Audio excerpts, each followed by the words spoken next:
प्रिय विद्यार्थियों, राणा क्लासेस में आपका स्वागत है। ये नोट्स B.Ed परीक्षा के लिए तैयार किए गए हैं, जिनमें CTET और सभी राज्यों की CET पर विशेष ध्यान दिया गया है। शुभकामनाएं। राणा क्लासेस में आपका स्वागत है। यह वीडियो B.Ed प्रथम वर्ष के छात्रों को शीर्षक में दिए गए अध्याय को समझने में मदद के लिए बनाया गया है। कृपया शेयर, लाइक और कमेंट करें। राणा क्लासेस में आपका अधिगम लर्निंग की संकल्पना। अधिगम लर्निंग एक ऐसी प्रक्रिया है जिसके माध्यम से किसी व्यक्ति के व्यवहार, ज्ञान, कौशल, दृष्टिकोण या समझ में स्थायी परिवर्तन आता है, जो अनुभव, अभ्यास या अध्ययन के परिणामस्वरूप होता है। यह जन्मजात प्रवृत्तियों या अस्थायी बदलावों, जैसे थकान, मूड से अलग होता है। सरल शब्दों में, अधिगम वह प्रक्रिया है जिसके द्वारा कोई व्यक्ति नया ज्ञान, व्यवहार, कौशल या दृष्टिकोण अर्जित करता है और उसका व्यवहार उसमें बदलाव लाता है। अधिगम की विशेषताएं, कैरेक्टरिस्टिक्स ऑफ लर्निंग। अधिगम एक प्रक्रिया है। Learning is a process.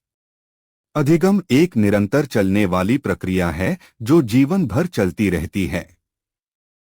अनुभव या अभ्यास पर आधारित, बेस्ड ऑन एक्सपीरियंस और प्रैक्टिस। अधिगम अनुभवों और अभ्यास के माध्यम से होता है, न कि केवल पढ़ने या सुनने से। व्यवहार में परिवर्तन, चेंज इन बिहेवियर। अधिगम का मुख्य संकेतक है व्यवहार में स्थायी परिवर्तन, चाहे वह ज्ञान हो, सोच हो या शारीरिक कौशल। स्थायी परिवर्तन, रिलेटिवली परमानेंट चेंज। अधिगम से आया हुआ परिवर्तन सामान्यतः स्थायी होता है, अस्थायी नहीं। उद्देश्यपूर्ण होता है, गोल ओरिएंटेड। अधिगम प्रायः किसी लक्ष्य को प्राप्त करने के लिए किया जाता है। प्रेरणा की भूमिका, रोल ऑफ मोटिवेशन। अधिगम में प्रेरणा, मोटिवेशन एक आवश्यक भूमिका निभाती है। प्रेरित व्यक्ति अधिक प्रभावी ढंग से सीखता है। व्यक्तिगत भिन्नता, इंडिविजुअल डिफरेंसेस। प्रत्येक व्यक्ति की अधिगम गति, तरीका और शैली भिन्न होती है। कोई जल्दी सीखता है, कोई धीरे। परिस्थितियों से प्रभावित, अफेक्टेड बाय एनवायरनमेंट। अधिगम का स्तर और गुणवत्ता वातावरण जैसे स्कूल, घर, शिक्षक, साथी आदि से प्रभावित होती है। सक्रिय प्रक्रिया, एक्टिव प्रोसेस। अधिगम केवल जानकारी प्राप्त करना नहीं, बल्कि उसे समझकर व्यवहार में लाना होता है। सकारात्मक या नकारात्मक दोनों प्रकार का हो सकता है। अधिगम के परिणामस्वरूप व्यक्ति अच्छा व्यवहार भी अपना सकता है और बुरा भी, यह इस पर निर्भर करता है कि वह क्या और कैसे सीख रहा है। शिक्षा की प्रकृति बटा अधिगम की विशेषताएं। एक, अधिगम एक प्रक्रिया है। Learning is a process. यह एक सतत और क्रमबद्ध प्रक्रिया है। अधिगम समय के साथ होता है और इसमें अनुभव, अभ्यास और प्रतिक्रिया शामिल होती है। दो, अनुभव आधारित होता है, बेस्ड ऑन एक्सपीरियंस। तीन, व्यवहार में परिवर्तन लाता है। चार, स्थायी परिवर्तन, रिलेटिवली परमानेंट चेंज।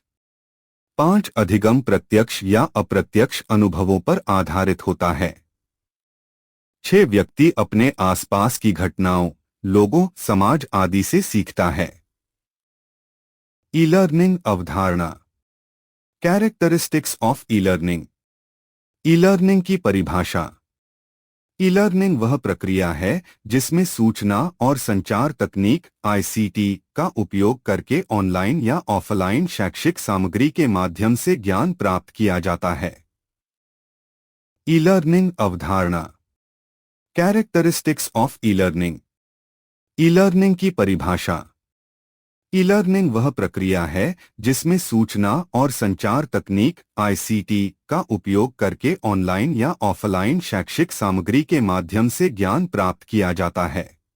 एक, synchronous e learning. Synchronous e learning परिभाषा।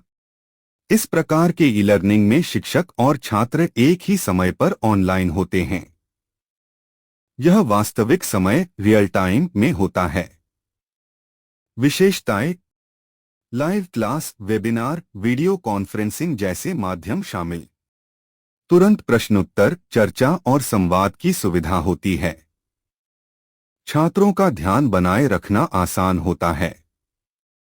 उदाहरण: Zoom, Microsoft Teams, Google Meet के जरिए होने वाली ऑनलाइन कक्षा। 1. Synchronous e learning, synchronous e learning. 2. Asynchronous e learning, asynchronous e learning. परिभाषा: इस प्रकार के ई लर्निंग में शिक्षक और छात्र एक ही समय पर उपस्थित नहीं होते। छात्र अपनी सुविधा अनुसार सामग्री का अध्ययन करते हैं। विशेषताएं: recorded video, e books, podcast, forum discussion. छात्र अपनी गति से सीख सकते हैं। समय और स्थान की पूर्ण स्वतंत्रता। फीडबैक देने में समय लगता है। उदाहरण: कोर्सेरा, खान एकेडमी, उदेमे जैसी ऑनलाइन लर्निंग प्लेटफॉर्म पर। 3. मिश्रित लर्निंग, ब्लेंडेड लर्निंग। परिभाषा: यह तरीका पारंपरिक क्लासरूम लर्निंग और ई लर्निंग का संयोजन है। इसमें ऑनलाइन और ऑफलाइन दोनों विधाओं का उपयोग होता है। विशेषताएं: शिक्षक कक्षा में और ऑनलाइन दोनों माध्यम से पढ़ाते हैं। यह तरीका अधिक लचीलापन और सहभागिता प्रदान करता है। विद्यार्थी को व्यक्तिगत और समूह दोनों प्रकार की गतिविधियों में भाग लेने का मौका मिलता है। उदाहरण: कक्षा में पढ़ाई के साथ साथ online quiz, assignment, video lecture. 3. मिश्रित लर्निंग, ब्लेंडेड लर्निंग। परिभाषा: यह तरीका पारंपरिक क्लासरूम लर्निंग और ई लर्निंग का संयोजन है। इसमें ऑनलाइन और ऑफलाइन दोनों विधाओं का उपयोग होता है। विशेषताएं: शिक्षक कक्षा में और ऑनलाइन दोनों माध्यम से पढ़ाते हैं। यह तरीका अधिक लचीलापन और सहभागिता प्रदान करता है। विद्यार्थी को व्यक्तिगत और समूह दोनों प्रकार की गतिविधियों में भाग लेने का मौका मिलता है। उदाहरण: कक्षा में पढ़ाई के साथ साथ online quiz, assignment, video lecture. 4. Mobile learning, mobile learning, am learning. परिभाषा: मोबाइल डिवाइस जैसे स्मार्टफोन और टैबलेट के माध्यम से शिक्षा प्राप्त करना। विशेषताएं: सीखने के लिए कहीं भी और कभी भी मोबाइल इंटरनेट का उपयोग। लघु और सहज कंटेंट जैसे माइक्रो लर्निंग अधिक प्रभावी। एप्लीकेशंस, चैटबॉट्स, गेम्स आदि का उपयोग। उदाहरण: मोबाइल ऐप्स जैसे डुओलिंगो, बिजूज आदि। 4. ई लर्निंग की सीमाएं। आत्मनियंत्रण और अनुशासन की कमी। यहाँ विद्यार्थी को पढ़ाई के लिए खुद ही प्रेरित करना होता है, जिससे कुछ छात्रों में अनुशासन की कमी दिखती है। सीमित संवाद व सामाजिक जुड़ाव। पारंपरिक कक्षा की तरह शिक्षक और छात्र के बीच आमने सामने संवाद नहीं होता, जिससे सामाजिक विकास प्रभावित हो सकता है। प्रैक्टिकल ज्ञान की सीमितता। लैब एक्सपेरिमेंट, खेल या व्यावहारिक गतिविधियां ऑनलाइन सहज नहीं होती। डिजिटल डिवाइड व संसाधन की समस्या। सभी विद्यार्थियों के पास इंटरनेट, कंप्यूटर या स्मार्टफोन नहीं होते, जिससे ग्रामीण कमजोर वर्ग को इसका फायदा नहीं मिल पाता। आंखों और स्वास्थ्य संबंधी समस्याएं। लंबे समय तक स्क्रीन पर पढ़ाई से आंखों, दिमाग व स्वास्थ्य पर नकारात्मक असर पड़ सकता है। सामग्री की गुणवत्ता और संरचना। गलत, अधूरी या पुराने टॉपिक्स की सामग्री विद्यार्थियों को भ्रमित कर सकती है। सीमित विषय मौके। सभी पाठ्यक्रम या विषय ऑनलाइन उपलब्ध नहीं होते, विशेषकर वो जो प्रैक्टिकल आधारित हैं। रचनावाद की अवधारणा। रचनावाद मानता है कि शिक्षार्थी प्रत्यक्ष निर्देश या रटने समझने के बजाय सक्रिय ढंग से अनुभवों, सामाजिक अंतःक्रियाओं और समस्या समाधान के माध्यम से अपने ज्ञान की रचना करते हैं। इसमें शिक्षक की भूमिका सहयोगी या मार्गदर्शक की होती है, जबकि शिक्षार्थी केंद्र में रहते हैं। ज्ञान का निर्माण ध्यान, धारणा, स्मृति और विचार के माध्यम से किया जाता है। रचनावाद का महत्व। यह सिद्धांत शिक्षा को अधिक व्यक्तिगत, सक्रिय और प्रभावशाली बनाता है, क्योंकि इसमें सीखने वाला अपने पुराने ज्ञान के आधार पर नया ज्ञान जोड़ता है। इससे सीखने की प्रक्रिया में जिज्ञासु प्रवृत्ति, आलोचनात्मक सोच और समस्या समाधान की क्षमता विकसित होती है। रचनावादी शिक्षा बच्चों में स्वावलंबन, नवाचार और आत्मसम्मान की भावना को प्रोत्साहित करती है। शिक्षक छात्रों को संसाधन, अवसर और जानकारी उपलब्ध कराकर उनकी समझ को गहराते और विकसित करते हैं। शिक्षा में रचनावाद के लाभ। प्रत्येक विद्यार्थी अपने अनुभवों एवं संदर्भों के आधार पर ज्ञान का निर्माण करता है, जिससे उनकी समझ व्यावहारिक और स्थायी होती है। विद्यार्थियों को रोजमर्रा की समस्याओं का समाधान ढूंढने का अवसर मिलता है, जिससे वे सक्रिय शिक्षार्थी बनते हैं। सामाजिक और भावनात्मक विकास में भी रचनावाद महत्वपूर्ण भूमिका निभाता है, क्योंकि यह सहयोग और संवाद को बढ़ावा देता है।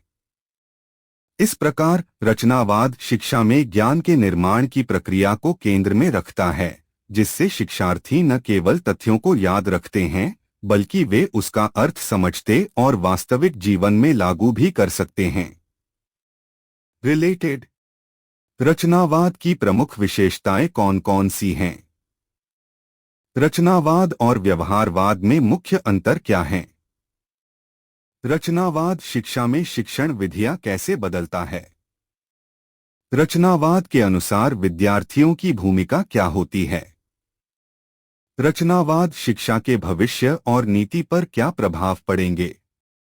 Theory of कॉन्स्ट्रक्टिविज्म। रचनावाद कॉन्स्ट्रक्टिविज्म सिद्धांत के अनुसार शिक्षार्थी अपने अनुभवों और सामाजिक अंतःक्रियाओं के माध्यम से स्वयं अपने ज्ञान की रचना करते हैं। रचनावाद सिद्धांत की अवधारणा। रचनावाद मानता है कि ज्ञान बाहरी तौर पर नहीं दिया जाता, बल्कि व्यक्ति स्वयं अपने अनुभवों, निरीक्षणों और सामाजिक संवाद के माध्यम से ज्ञान का निर्माण करता है। बच्चे अपनी जिज्ञासा, खोज, प्रश्न पूछने और करके देखने की प्रवृत्ति के आधार पर सोचते और सीखते हैं। इसी को बाल केंद्रित सक्रिय शिक्षा कहते हैं। रचनावाद का सिद्धांत मुख्यतः जीन पियाजे के संज्ञानात्मक विकास सिद्धांत से प्रेरित है। उसके अनुसार आत्मसात, समायोजन और संतुलन के माध्यम से ज्ञान का निर्माण होता है। सिद्धांत के मुख्य तत्व।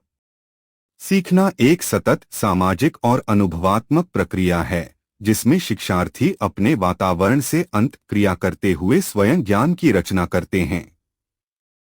बचपन से ही बच्चे अपने परिवेश के साथ संवाद करके, समस्याओं का समाधान खोजकर और समूहों के साथ चर्चा करके सीखते हैं। रचनावादी शिक्षा में शिक्षक मार्गदर्शक और सहयोगी की भूमिका निभाते हैं, जबकि विद्यार्थी सक्रिय रूप से भाग लेते हैं। रचनावाद सिद्धांत की विशेषताएं। बाल केंद्रित और आनंददायी शिक्षा पद्धति, जिसमें बच्चे की रुचि, पूर्व अनुभव और सक्रियता को महत्व दिया जाता है। ज्ञान का निर्माण बच्चे स्वयं करते हैं, जिसके लिए उन्हें खुला और सहयोगपूर्ण वातावरण दिया जाता है। रचनावाद शिक्षा की गुणवत्ता, समस्या समाधान क्षमता और वास्तविक जीवन एप्लीकेशन अनुप्रयोग को बढ़ाता है। परंपरागत कक्षा ट्रेडिशनल क्लासरूम। परिभाषा। परंपरागत कक्षा वह शिक्षण शैली है जिसमें शिक्षक ज्ञान का मुख्य स्रोत होता है और विद्यार्थी केवल श्रोता होते हैं। यह एक टीचर सेंटर्ड, शिक्षक केंद्रित पद्धति है। परंपरागत कक्षा ट्रेडिशनल क्लासरूम। लाभ। बड़े समूह को एक साथ पढ़ाना आसान। पाठ्यक्रम पूरा करना तेज। अनुशासन बनाए रखना सरल। सीमाएं। रचनात्मकता और सोचने की क्षमता का विकास नहीं होता। सभी विद्यार्थियों की सीखने की गति एक जैसी नहीं होती। संवाद और सहयोग की कमी होती है। सीमाएं। रचनात्मकता और सोचने की क्षमता का विकास नहीं होता। सभी विद्यार्थियों की सीखने की गति एक जैसी नहीं होती। संवाद और सहयोग की कमी होती है। सीमा, रचनावादी कक्षा, कॉन्स्ट्रक्टिविस्ट क्लासरूम। परिभाषा। रचनावादी कक्षा वह होती है जहां विद्यार्थी स्वयं ज्ञान का निर्माण करते हैं। यह स्टूडेंट सेंटर्ड, विद्यार्थी केंद्रित पद्धति है जिसमें शिक्षक मार्गदर्शक की भूमिका निभाता है। रचनावाद की विशेषताएं, कैरेक्टरिस्टिक्स ऑफ कॉन्स्ट्रक्टिविज्म। एक, ज्ञान का निर्माण, knowledge is constructed not transmitted. रचनावाद यह मानता है कि ज्ञान को किसी से केवल प्राप्त नहीं किया जा सकता, बल्कि व्यक्ति उसे अपने अनुभवों, समझ और सोच के आधार पर स्वयं निर्मित करता है। उदाहरण, जब बच्चा पानी में वस्तु डुबोकर देखता है कि वह तैरती है या डूबती है, तो वह अनुभव से सीखता है, न कि केवल पढ़ने से। 2, पूर्व ज्ञान का महत्व, इम्पोर्टेंस ऑफ प्रायर नॉलेज। विद्यार्थी जो भी नया सीखते हैं वह उनके पूर्व अनुभव और ज्ञान से जुड़ा होता है। हर नया ज्ञान पुराने ज्ञान पर आधारित होता है। शिक्षक को यह समझना जरूरी है कि विद्यार्थी पहले से क्या जानते हैं। 3, सीखना एक सक्रिय प्रक्रिया है, learning is an active process.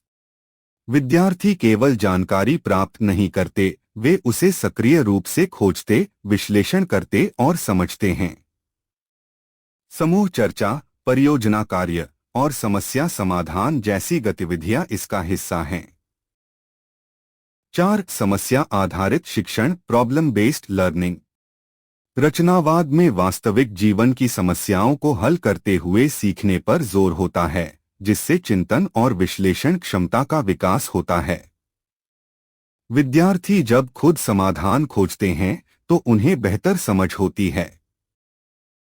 5, सामाजिक सहभागिता, सोशल इंटरैक्शन इज क्रूशल।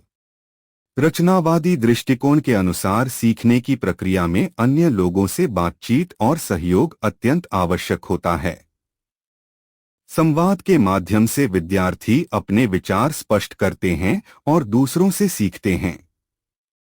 सहपाठी, शिक्षक, परिवार से बातचीत से ज्ञान समृद्ध होता है। इंटरैक्शन मैट्रिक्स का निर्माण प्रक्रिया। डेटा संग्रहण, ऑब्जर्वेशन एंड रिकॉर्डिंग।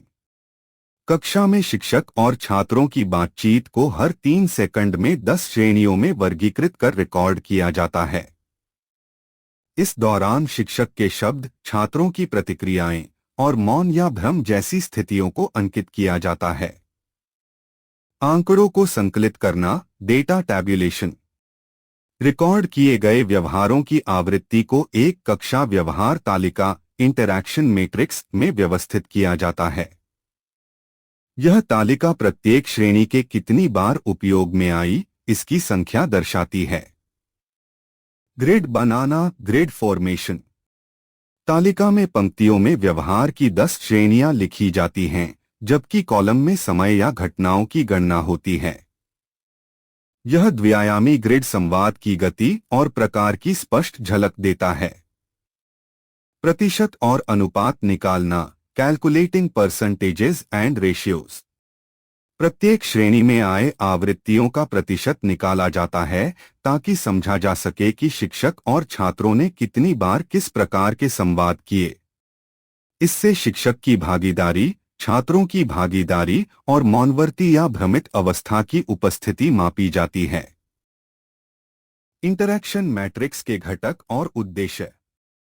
यह मैट्रिक्स शिक्षक के अप्रत्यक्ष, जैसे प्रोत्साहन, प्रशंसा, और प्रत्यक्ष, जैसे व्याख्यान, निर्देश, संवाद को, साथ ही छात्र की बातचीत और मौन भ्रम को व्यवस्थित करता है। यह शिक्षक छात्र संवाद की गतिशीलता और संतुलन का आकलन करने में मदद करता है। इससे यह पता चलता है कि शिक्षक कितनी बार संवाद शुरू करता है, किस पैटर्न में प्रश्न पूछता है और छात्र की भागीदारी कितनी है। महत्व। इंटरैक्शन मैट्रिक्स के माध्यम से शिक्षक अपने शिक्षण व्यवहार का विश्लेषण कर सकता है। यह प्रशिक्षण के दौरान फीडबैक देने और कक्षा संवाद में सुधार करने के लिए उपयोगी होता है। यह कक्षा में संवाद के संतुलन और छात्र भागीदारी को बढ़ावा देने का साधन भी है। इस प्रकार फ्लैंडर्स इंटरेक्शन मैट्रिक्स एक महत्वपूर्ण उपकरण है जो शिक्षक छात्र संवाद का वैज्ञानिक और प्रणालीबद्ध विश्लेषण प्रदान करता है, जिससे शिक्षण प्रक्रिया की गुणवत्ता को बेहतर बनाया जा सकता है। Interpretation of interaction matrix. Interaction matrix क्या है? इंटरैक्शन मैट्रिक्स एक तालिका टेबल होती है जिसमें विभिन्न घटकों कंपोनेंट्स, कारकों, फैक्टर्स या व्यक्तियों पीपल के बीच आपसी संबंधों इंटरैक्शंस को दर्शाया जाता है। इसका उपयोग यह समझने के लिए किया जाता है कि कैसे एक घटक का दूसरे पर प्रभाव पड़ता है। इसे आमतौर पर design of experiments, failure mode and effect analysis FME, project planning, quality function deployment QFD और सिस्टम एनालिसिस में उपयोग किया जाता है। इंटरैक्शन मैट्रिक्स का उद्देश्य पर्पस यह समझने के लिए कि कौन से दो तत्व एक दूसरे को कैसे प्रभावित करते हैं। जटिल प्रणालियों में निर्भरता डिपेंडेंसीज की पहचान करने के लिए, समस्याओं की जड़ रूट कॉज का विश्लेषण करने में मदद, डिजाइन या प्रक्रिया में सुधार के लिए प्रभावशाली कारकों को चिन्हित करना। प्रतीकों सिंबल्स की व्याख्या interpretation of symbols. Interaction matrix में आमतौर पर प्रतीकों का प्रयोग होता है ताकि यह दिखाया जा सके कि दो कारकों के बीच कैसा संबंध है। Merits and demerits of Flanders interaction analysis system. Flanders interaction analysis system FIS शिक्षण प्रक्रिया में शिक्षक और छात्रों के बीच होने वाली बातचीत इंटरैक्शन को मापने और समझने का एक तरीका है।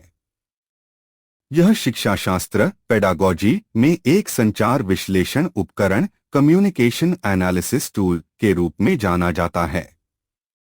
यह प्रणाली नेड ए फ्लैंडर्स द्वारा विकसित की गई थी, जो कक्षा के वातावरण में शिक्षक और छात्र के व्यवहार का अवलोकन करने के लिए प्रयोग की जाती है। रेसिप्रोकल कैटेगरी सिस्टम क्या है?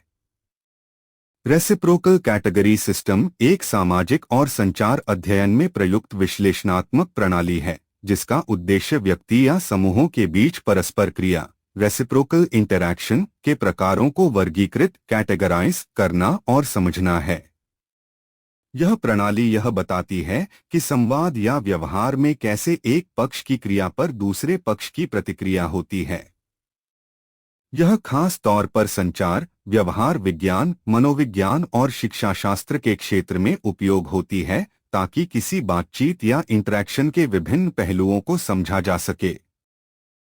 रेसिप्रोकल कैटेगरी सिस्टम के मुख्य पहलू। रेसिप्रोसिटी परस्परता। इसमें देखा जाता है कि एक व्यक्ति की क्रिया का दूसरा व्यक्ति किस तरह प्रतिक्रिया करता है। जैसे अगर कोई मदद करता है तो सामने वाला उसका आभार व्यक्त करता है। क्लासिफिकेशन श्रेणीकरण। विभिन्न प्रकार के व्यवहार और प्रतिक्रियाओं को श्रेणियों में बांटा जाता है। ये श्रेणियां यह निर्धारित करती हैं कि कौन सा व्यवहार सकारात्मक है, कौन सा नकारात्मक और कौन सा तटस्थ। पैटर्न्स ऑफ इंटरैक्शन, इंटरैक्शन के पैटर्न। यह प्रणाली उन पैटर्न्स को चिन्हित करती है जो दो या अधिक लोगों के बीच संवाद के दौरान सामने आते हैं। उदाहरण के लिए सहयोगी व्यवहार, विरोधी व्यवहार, असहायता आदि। रेसिप्रोकल कैटेगरी सिस्टम के घटक कंपोनेंट्स। प्रस्तावना इनिशिएशन। बातचीत या क्रिया की शुरुआत कौन करता है। प्रतिक्रिया रिस्पॉन्स। दूसरा पक्ष किस प्रकार प्रतिक्रिया देता है, सकारात्मक, नकारात्मक, तटस्थ। परिवर्तन एडजस्टमेंट। दोनों पक्ष अपनी क्रियाओं को कैसे बदलते हैं ताकि संवाद सुचारू हो। पुनरावृत्ति रेसिप्रोकल एक्शन। क्रियाओं का दोहराव या प्रत्युत्तर। ICT क्या है? ICT का मतलब है सूचना और संचार प्रौद्योगिकी। इसमें कंप्यूटर, इंटरनेट, स्मार्टफोन, डिजिटल उपकरण, software, multimedia, e learning platform आदि शामिल होते हैं, जिनका उपयोग सूचना संचारित करने और सीखने सिखाने की प्रक्रिया को प्रभावी बनाने के लिए किया जाता है। शिक्षण प्रक्रिया में आईसीटी के उपयोग के उद्देश्य: ज्ञान और सूचना तक तुरंत और व्यापक पहुंच प्रदान करना, शिक्षार्थियों की समझ और याददाश्त को बढ़ाना, शिक्षकों और छात्रों के बीच बेहतर संवाद और सहभागिता स्थापित करना, शिक्षा को रोचक, इंटरैक्टिव और प्रभावी बनाना। आईसीटी के माध्यम से शिक्षण प्रक्रिया के मुख्य उपयोग: 1. शिक्षण सामग्री का डिजिटलीकरण, डिजिटल कंटेंट, ई पुस्तकें, वीडियो, ऑडियो, सिमुलेशन आदि के रूप में पढ़ाई की सामग्री उपलब्ध कराना। इससे छात्र किसी भी समय और कहीं भी अध्ययन कर सकते हैं। 2. Interactive classroom, smart board, projector, touch screen से पढ़ाई को अधिक आकर्षक बनाना, क्लासरूम में संवाद को बढ़ावा देना। 3. E learning platforms, MOOCs, massive open online courses, zoom, Google classroom, Microsoft teams जैसे प्लेटफॉर्म पर ऑनलाइन पढ़ाई। दूरस्थ शिक्षा, डिस्टेंस एजुकेशन को संभव बनाना। आईसीटी की आवश्यकता, needs of ICT in education, शिक्षण और अधिगम की प्रभावशीलता में वृद्धि। आईसीटी उपकरण जैसे computer, interactive white board, online संसाधन और सॉफ्टवेयर शिक्षण को रोचक, संवादात्मक और समझने में आसान बनाते हैं। इससे सीखने की गुणवत्ता बढ़ती है और छात्रों की रुचि बनी रहती है। संसाधनों एवं जानकारी की आसान उपलब्धता, इंटरनेट और डिजिटल प्लेटफॉर्म के माध्यम से शिक्षक व छात्र विश्वव्यापी ज्ञान और शिक्षण सामग्री तक तुरंत पहुंच सकते हैं। यह शोध, खोज और ज्ञानार्जन की व्यापक संभावनाएं खोलता है। विविध शिक्षण शैलियों के लिए अनुकूलन, आईसीटी व्यक्तिगत सीखने की आवश्यकताओं को ध्यान में रखते हुए विभिन्न माध्यमों, टेक्स्ट, वीडियो, सिमुलेशन, एनिमेशन में सामग्री उपलब्ध कराता है, जिससे विभिन्न प्रकार के विद्यार्थी अपने अनुकूल सीख सकते हैं। शैक्षिक समानता और समावेशन बढ़ाना, दूरदराज के इलाकों में भी शिक्षा पहुंचाने के लिए आईसीटी बहुत प्रभावी है।